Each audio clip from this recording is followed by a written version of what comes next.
I've had lots of piercings in the past. You can't see them all now because they have either grown over or I don't wear piercing jewellery in the holes anymore.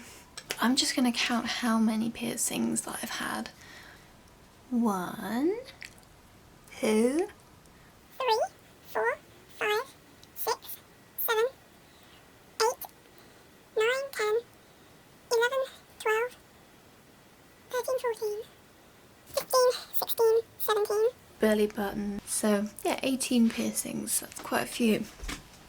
The reason I don't wear most of them anymore is because they either rejected when I was going through the healing process, and then I re-pierced areas and then they also didn't work out. So like in my nose, for instance, my septum was pierced and then it got knocked and the jewellery came out and then I couldn't get it back in again, that kind of thing. However, I do have some holes that are still open, but I don't wear jewellery in them.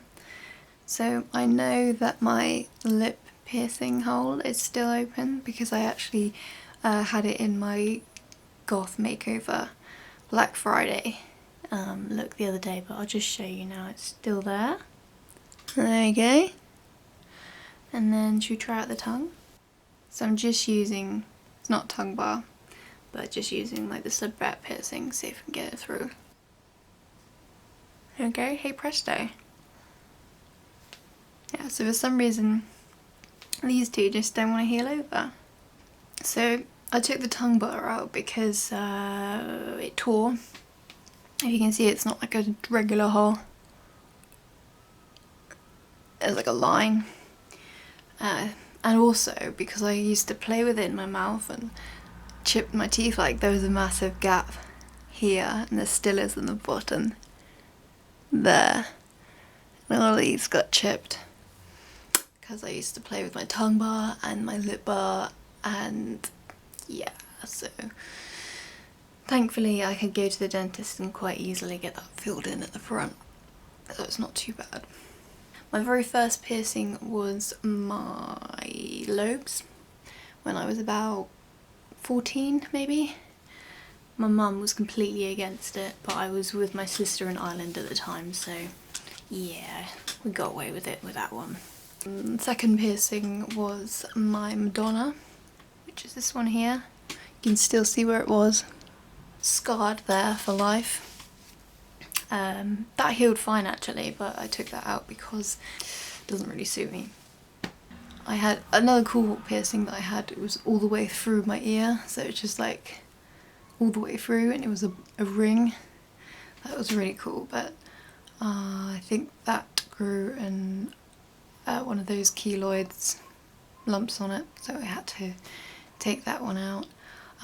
Nose, oh my god, there was like, it probably like a keloid type thing, but the skin just grew like a tube around the piercing every time. Yeah, really gross. There was one time where I had this really thin nose bar through there, and I had to get a pair of scissors and cut through the metal. Luckily it was thin enough because it was trapped in there because of all the excess skin tissue around it. Pretty gross. So with tattoos, I haven't got many. I've got 1, 2, 3, 4, 5 tattoos. I have this one here, which is of ivy, goes over my shoulder. The reason I got that done is because I've always loved nature. I grew up on a farm in the middle of the countryside, and I just really like the idea of nature growing over your body, you know, going back to nature. And I like the fact that it followed the shape of my body as well. I think I was in my early 20s and it cost about 90 quid. He started shading in one leaf and then I ran out of money.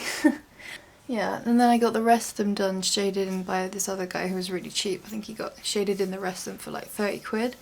But when he did it, it was like brown, and he said it's okay, it's gonna fade to the same colour, and it did, amazingly enough, but it's not as high quality as this one, as you can see, but it could be a lot worse, so that's that one. Second one I got was the frame here, so it was empty for a couple of years. I actually was inspired by a picture I saw online, so it wasn't completely an original idea by any means. I can't remember the model's name, but she had something pretty similar, and I just really liked the way that it framed her hand. Excuse the pun. But yeah, I just thought it was really pretty. Didn't know what to put in it for ages. And then my third tattoo was this lovely crow here. There's this one here, you can see, and it goes all the way over around the back.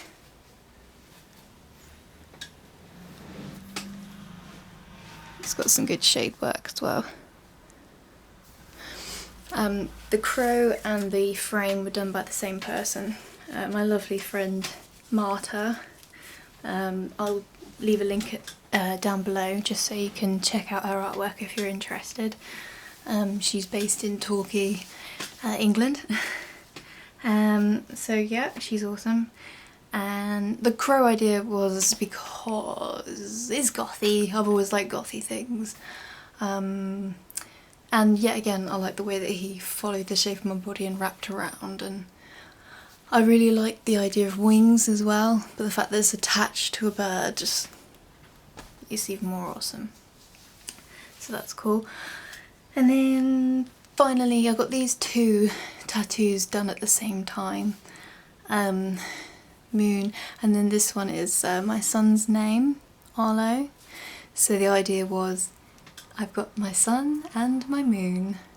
Yeah, so, and this is some nice little simple dot work and some gothic print, which is a little bit fadey, but not as bad as I thought it would be. So the cost of the moon and the name was quite an interesting one, because I was running a bit low on funds at the time, and my particular tattoo artist, she collects oddities, dead things and skulls and bones and things like that, and she has this ongoing offer, I believe, where if you've got anything interesting in that ilk, then she will trade some of her work for these pieces, which I did. I had a huge box filled with dead animal parts.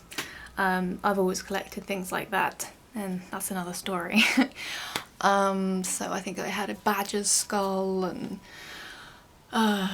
teeth and various parts of a deer, a jaw of a shark, all sorts of things. So yeah, that's kind of interesting that that's what I traded for it, so that was pretty cool. I can also link her below as well if you're interested. Yeah, so that's everything. Those are all my piercings and tattoos. Yeah, if you've got any questions about what it feels like to get tattooed and prices and anything like that, please comment in the box below. It'd be great to hear from you. And please like and subscribe, and I will see you very soon. Take care. Bye bye.